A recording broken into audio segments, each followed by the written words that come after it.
Hər kəsə yeni bir videodan salam. Bugün nə edirik? Təkrar saç rəngləyirik.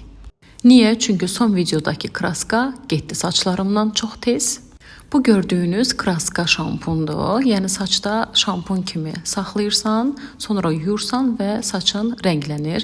Mənim aldığım qara rəngdə idi. Bu da içindən əlcəyi çıxır, kraskanın özü çıxır, yəni boyanın özü və bu qədər başlayıram saçımı rəngləməyə, daha doğrusu şampunlamağa.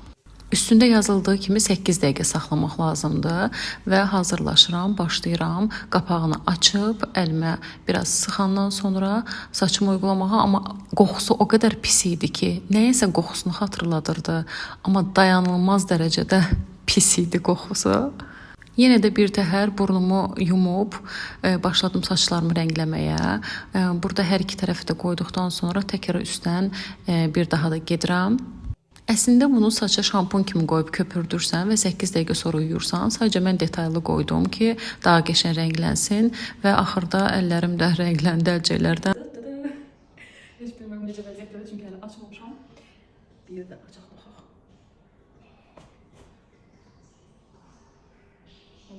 İlk kamerada görəcəm necə olduğunu, bir də qurudandan sonra. Əsas mənim üçün anlar idi və saçın ucları, amma belə görürəm ki, məncə tündləşib.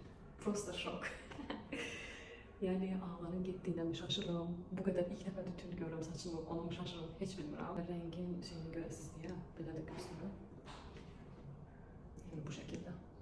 Bu qədər tünd olub da, yəni düz mən 1 saat saxladım, əslində üstünə 8 dəqiqə yazmışdım, biraz abartdım. Həqiqətən də üstündəki vampir qız və vampir oğlan qarası oldu.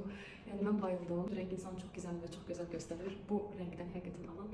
Güncəlləyəcəm bir neçə həftədən sonra da necə olduğunu. Bundan əvvəlki saçımı qoyduğum videonu da izləyin və indiki videoya da bir arasında fərqə baxın. Bu sözün qısası videomu bəyənin. Mənim bu şampunu, daha doğrusu boya şampunu bəyəndiyim kimi siz də mənim videomu bəyənin. Şampunu Bantik mağazasından götürdüm. Qalıcılığı möhtəşəmdir. Əgər zil qara olmasını istəyirsinizsə saçınıza, o zaman qoyun. Amma mən bir neçə gün sonra bunu da dəyişdim.